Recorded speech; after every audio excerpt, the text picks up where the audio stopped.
Charter California Edition. I'm Brad Pomerance. Our guest, Virginia Blumenthal. She is the president of the Riverside Community College District. We thank you so much for joining us. Before we talk about the district, I'd like to talk about you for a second. You're a graduate of RCC. I am. And so talk to me about coming back as a trustee to an institution that propelled you on a very successful career. You're a practicing lawyer yourself. I think that when you find an institution that has helped so much in the advancement of your life, that you stay very fond of that institution. Right. And I am I love the district. It fulfills so many dreams. It helps so many people along the way. And I got a better education when I went to RCC than I did when I went away to the four-year institutions. Really? Well, you take an English 1A class or a health science class, you have a class of 35 students being taught by the actual professor. Right. You go to the big-time universities, you sit in a mini auditorium of 350 to 500 students being taught by the graduate assistant. It's true. So I got a much better education there. The challenge, though, over the last 7 years, you've been on the board for about 7 years, is you've been present at a time when we've seen tuition and fees skyrocket at community colleges. Very tough fiscal times. In 2011, 2012, the entire system saw the steepest spike per unit in the nation. And so that must have been painful for you, having to watch this, having no control over it because those fees are set by the state. Correct. So how has that impacted what you've tried to do over the last few years? I don't know that the tuition increases have impacted us nearly as much as our budget cuts. And keep in mind that when we started off, I believe that we were the lowest in the nation at $26 a unit. Right. Then went up to 36, then down, and now we're at $46 Right. a unit.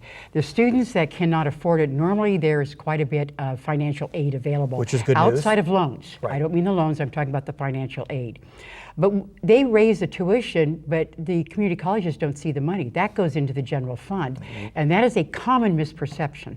The other challenge becomes, even though California students are paying $46 per unit, California community colleges are the least expensive in the nation. They are. So it's a blessing and a curse. The blessing is they're still the least expensive. The curse is you have a target on your back. Although these are better fiscal times, are you fearful that if we take another dip, that, well, California's 50th in terms of fees for community college, we can increase the fees even more? But that doesn't go to the community colleges, that No, goes to right, the state. And right. therein lies what the issues are. We have, now the Riverside Community College District, because they've had very, very good financial guidance over the years, has been more fiscally solvent than many other community college districts around. And San Francisco City, Yes. Cuesta, Yes. for example. Yes. And we have, our purpose for being there is the student. And we have looked to other types of financing. We get $52 million in from state, private, and federal grant money that is program specific. What about fundraising? Literally private fundraising. I mean, community colleges are looking at that. I know a couple of years ago, Bakersfield College got a $14 million gift. PCC, Pasadena City College, has been looking to raise money. Is RCC looking to its successful alumni or whomever? We have already been doing that. See? In fact, we have by Mr. Coyle, a $5 million gift for our School of the Arts. Nice. And that's the type of thing. RCC and the district itself is loved by the community. And I feel that. It's one of the most popular institutions in the state of California. Moreno Valley College, the Moreno Valley feels the same way about their college, the same way with Norco. Right, the three colleges in the system. Three fully Exactly. accredited colleges. Well, of course. And, but no, we are looking at that because sometimes when you have specific programs, for example, our dental hygienist program, we could not have started that program at all had it not been for the Tri-County Dental Association. Interesting. We would not be able to fund other types of programs if we did not have some of the seed money from private fundraising. I want to speak with you about a proposal that's grown out of Long Beach City College. And they may have taken a page from Santa Monica College, and that is looking at ways to charge a higher per unit fee for certain courses. Santa Monica College was looking at a general structure whereby if you chose, you can take a class that would cost more money. That got shelved. What Long Beach City College is looking at, and there's a bill that's pending through Doss Williams of Santa Barbara, would be to offer core classes intersession. So that would be winter, summer, and those classes, the per unit rate would be the non-resident rate. So instead of 46 per unit, it would be somewhere around 180 per unit. What do you think about that proposal? I'm not a fan of that proposal. Let me explain why. Please. We currently have intercessions right now. We Right. did not cut our intercessions. One of the few. That's correct. Right. That is correct, because we're there to service the students.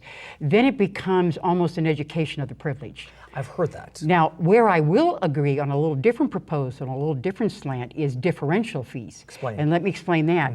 Some of our programs, take our nursing program, our physician's assistant program, where you need one teacher per 5 students, let's say, is a lot more expensive to have and to maintain and to run than an English 1A class with 35 students sitting in it with one professor. Interesting. Now, when our students come out of these expensive classes and you have labs and we have, our nursing program is the second largest in the state and one of the finest in the nation. We have a fully simulated hospital in our new buildings over there.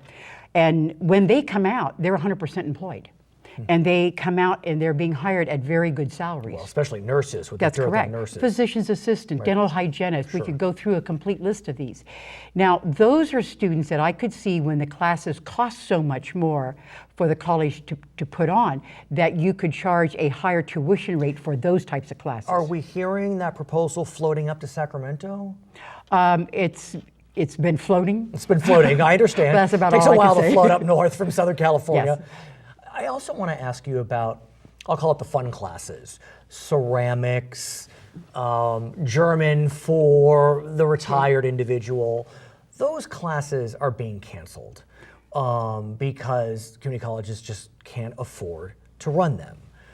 What about bringing those classes back so that the lifelong learner can go to a community college and charge more for those? I have no problem with that whatsoever. There are some interesting dilemmas that we have dealing with our budget on that, however, on what is counted against us in our budgets. I know what you're speaking of, yes. And so that makes it difficult. However, community colleges are colleges of the community. Right, and that's why there's been some frustration with the cancellation of Absolutely. conversational Spanish or Absolutely. ceramics, tennis, whatever it may be, because look, there are people like myself or retirees that will want to, Absolutely. but those classes are going away. Have they gone away at RCC, or have you been able They to save have them? they've been reduced significantly. Really? We've had to cut out a number of sessions. Of course, you understand that when 85% of your budget is dealing with salaries, No, I know that. there's not a lot. Now, we have not cut any full-time faculty whatsoever. Adjunct faculty has been cut, and we've had the golden handshakes is how we've reduced a lot of the budget. But even though our budget's been cut by 40%, only 12% of those cuts have hit the classroom. You talk about the budget being cut. Yes. You know as well as anyone, it's a good year to be in California if you're looking at the state budget. We are seeing surpluses. I can't believe I'm saying that when a year ago we were seeing huge deficits, but we are seeing surpluses. The governor wants to spend most of that surplus on K-12, not K-14. Are you looking to see if K-14 could see some of the benefits and not just K-12? Oh, absolutely. Let me explain. And I believe I'm correct on these costs. A student at the University of California, the UC system, gets Right. approximately $17,000 to $20,000 a year. The college gets. Okay. When you deal with state colleges, they get something like 15. Right. When you deal with K through 12, they get something like $9,000 per year per student. Community colleges get $5,500 per year per student. You get the best bang for your buck, so to speak, at a community college with what we produce. And the interesting thing is, whenever you have a high unemployment rate, our enrollment goes Right. up. Whenever you have, we got the UC systems capping their enrollment, our enrollment goes up. Because to get the GEs done. The state college universities, our caps, our enrollment goes up. Will you come back? Absolutely. Her name is Virginia Blumenthal. She's the president of the Riverside Community College District. I'm Brad Pomerance. This is Charter California Edition.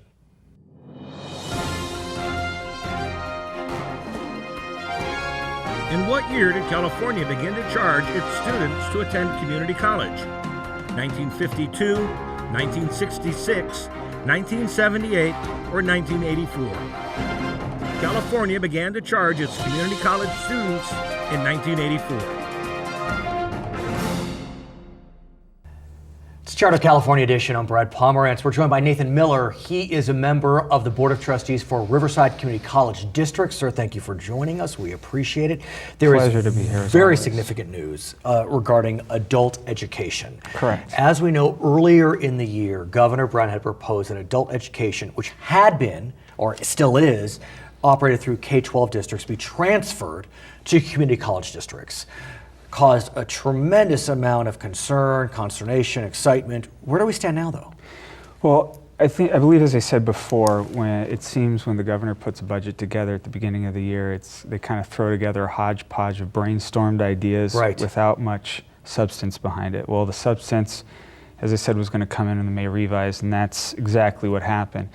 I don't know if I'd mentioned it earlier, but I had talked to a few folks, and the common wisdom with some of the folks that have a better sense of things was that there needs to be a transitional phase, a period of time where we kind of get our bearings and realize what's the best course of action. If we're going to do this, because Exactly. as I understand it, pursuant to the January proposal, the transfer of responsibilities would have happened this fall. It was that quick. Yeah, essentially in January it was $350 some odd million for adult education goes to community colleges. Here you go, good luck. That was January. So as of May, the revise, it's for the next 2 years, $30 million will be used to assess what the best course of action is to take. It will remain under the guidance of K through 12. You will see community college partnerships engaging in communications, trying to figure out where their role will be when 2015 hits. But let me back up for a second. Why the push to move it to community colleges? What's the fundamental reason, the fundamental philosophy behind it? Well, my sense is that at one point there was this master plan, and it no longer exists in any way, shape, or form as it was intended to begin with. So, education reform is the name of the game right now. Right. So, how to best go about it? I think the governor, the powers that be, everybody, Republicans, Democrats alike, they're all looking at new ways, Best practices. Given current technology, what's available, what's the best course of action? Well, intuitively, it would seem that adult education should be where adults are educated, and that's not K-12. I mean, K-12 is for 5-year-olds to 18-year-olds, but that doesn't mean... Somewhat. Yeah. Not exactly. I believe there's a role for community colleges in taking over certain aspects of adult education. Career technical education, it's what we do. Exactly. It's not like we have to reinvent the wheel in order to take that portion of it over. But there's GED. aspects of it, GED, high school equivalency, taking courses to earn your actual diploma.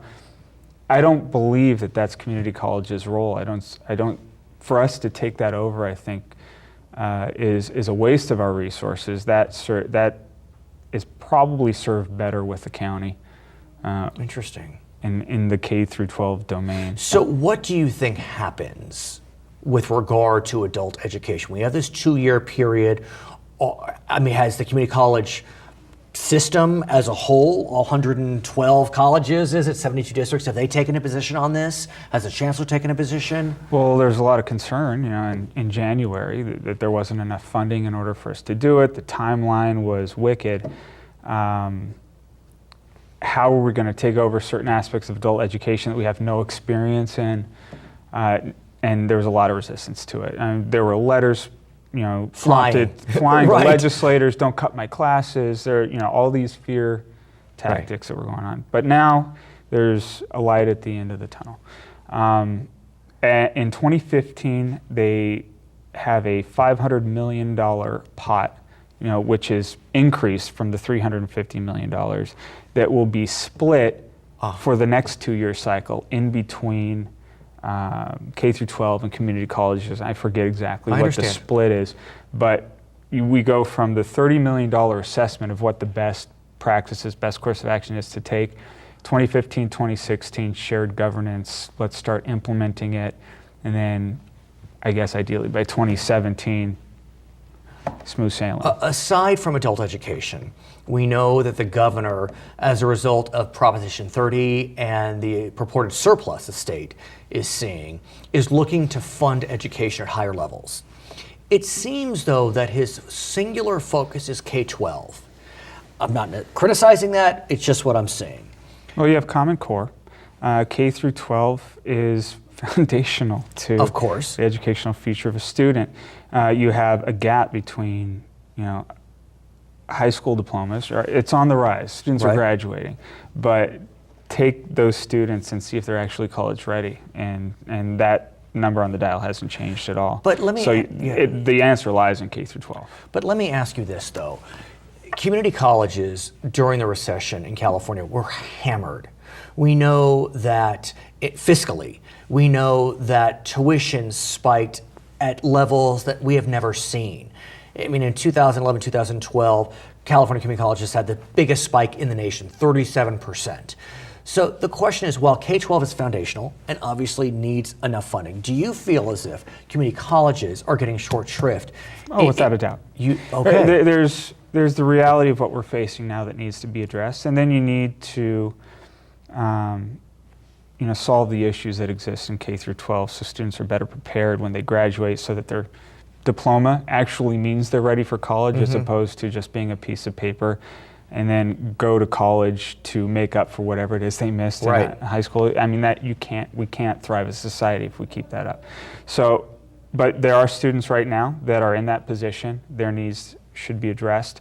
Community colleges, the state of California, all the partners and stakeholders in education need to make sure that we're doing our best to meet those students where they're at. But why is it that K-12 seems to be so well treated in the budget battles? UC and CSU arguably is treated maybe second best, and community colleges, it seems like it's the stepchild.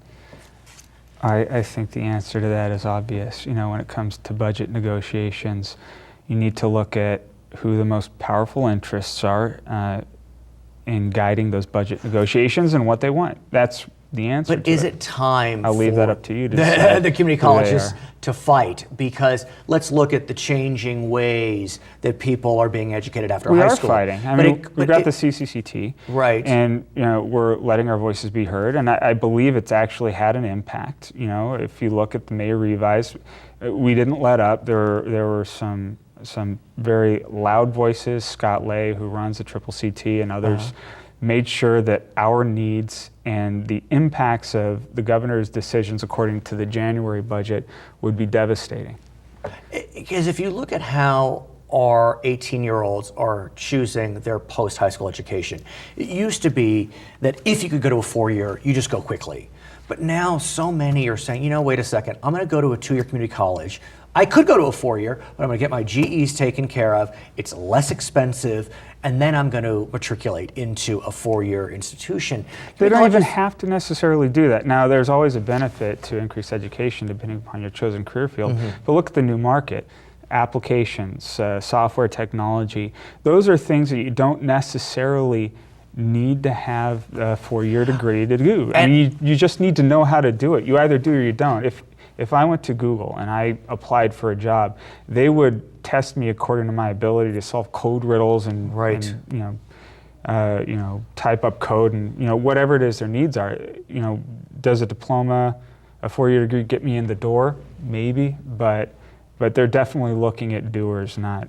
And I hear you, but I guess what I'm trying to get at is, given that we have students that are ready for 4-year institutions, that are opting for 2-year institutions, are we ready to challenge them in light of the rephrase the question? No, I'm just trying to get a sense. I mean, are the community colleges ready for the onslaught of students that normally would have gone to 4 years? Can we handle that capacity? We've obviously had our issues handling that capacity, and that comes down to funding.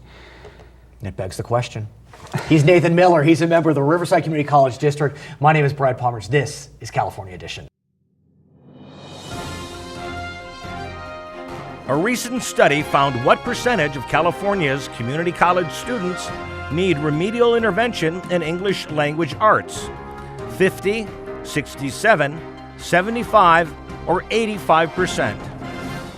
85% of incoming California community college students were found to need remedial work in English language arts. Welcome back to Charter California Edition. I'm Brad Pomerance. We are joined by Gayle Cloud. She is the president of the Riverside Unified School District. Congratulations, Madam President, for your recent appointment to that position. You've been on the board for a little while, though. I want to speak with you about how education is funded in our state. As you know, we've had a funding formula whereby the state would send money down to the districts with a lot of strings attached, categorical requirements. The governor is looking at possibly changing that formula. Before we talk about the change, what's your sense of these categorical requirements and whether Sacramento should have certain strings attached and requirements to receive these funds?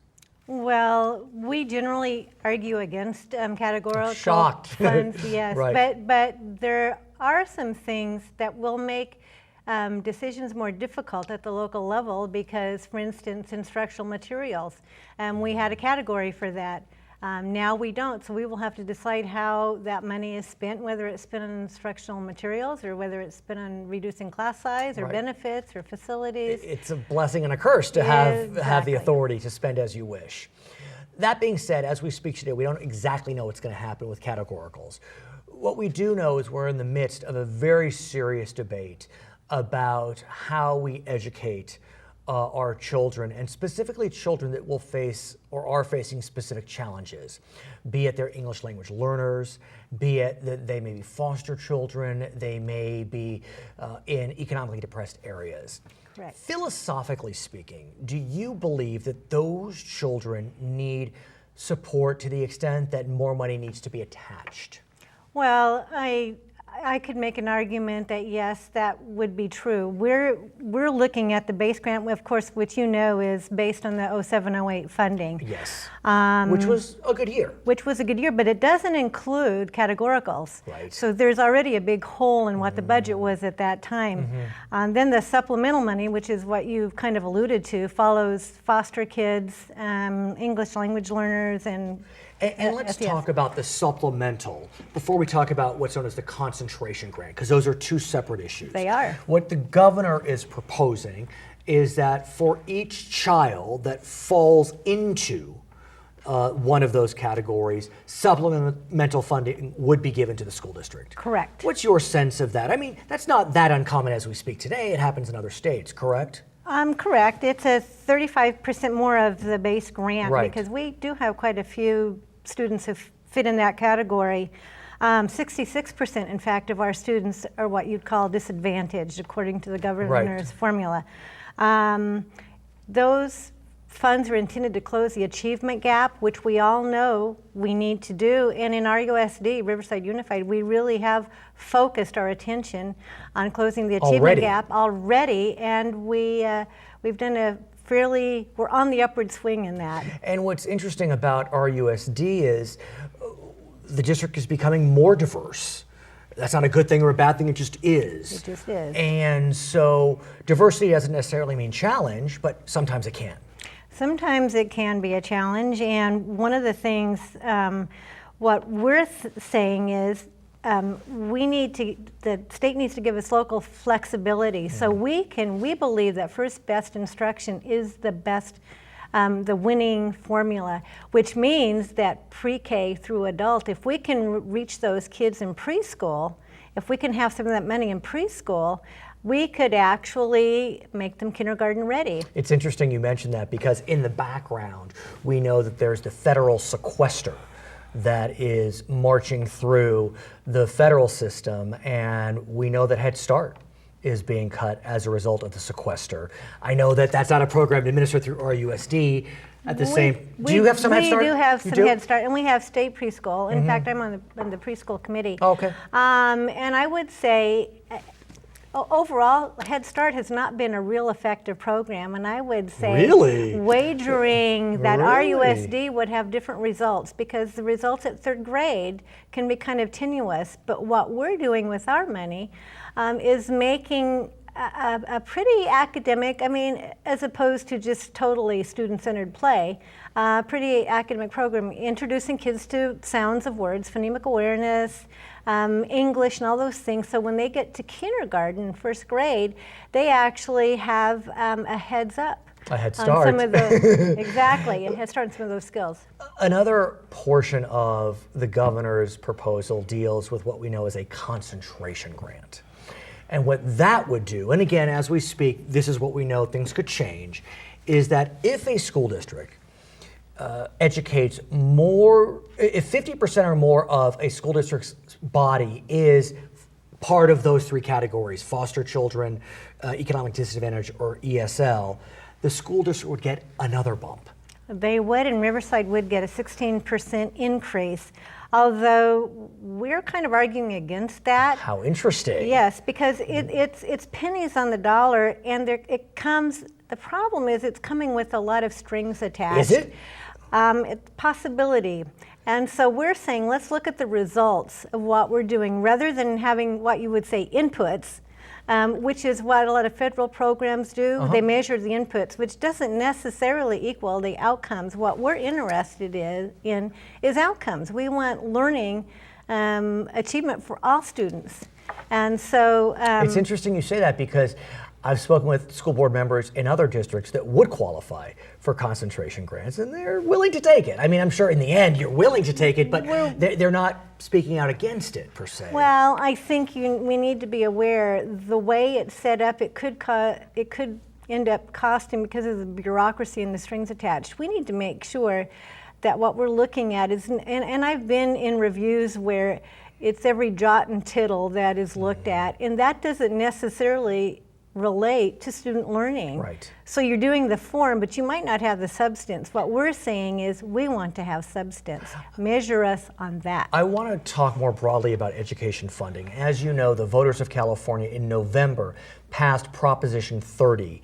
A significant portion of Proposition 30's revenue will or should be going to K-12. We also know that the governor's office, the chief legislative analyst, has announced that California has a surplus, which is shocking to say. And One time, but be that as it may, the surplus exists for today, and the governor has said that he would like to see that money spent on K-12. So have you seen that uptick? I know the surplus money wouldn't have come in yet, but the Prop 30 money? Not really. We're still, it's still, the budget is still being looked at. Right, I understand. And so Prop 30 was passed in November, so it takes time for that money to trickle well, in. and the state always, they have deadlines for us to turn in our budgets, but they don't have a deadline.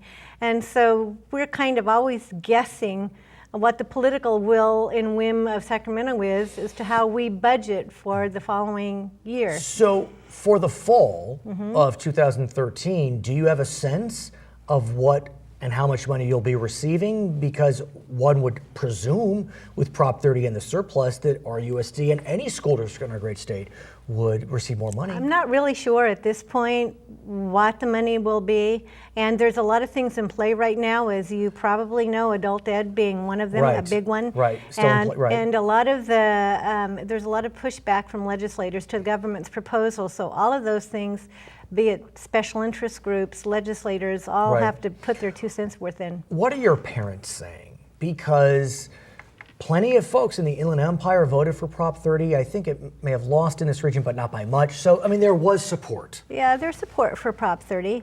Well, I think the funding formulas are very complicated in the state of California. I think the governor is trying to simplify that, but it's still very complicated. And it's not as easy to say a certain percentage is going to the school district. Right. There are still certain things that are, in fact, adult ed probably is going to be one of those, not a categorical program, but a structured program. Right, we're not even sure where it's going to be. We're not even sure where it's going to be. So I can't say with any certainty the percentage and the amount at this time what we're going to get. Okay, her name is Gayle Cloud. She is the president of the Riverside Unified School District. My name is Brad Pomerance. This is Charter California Edition.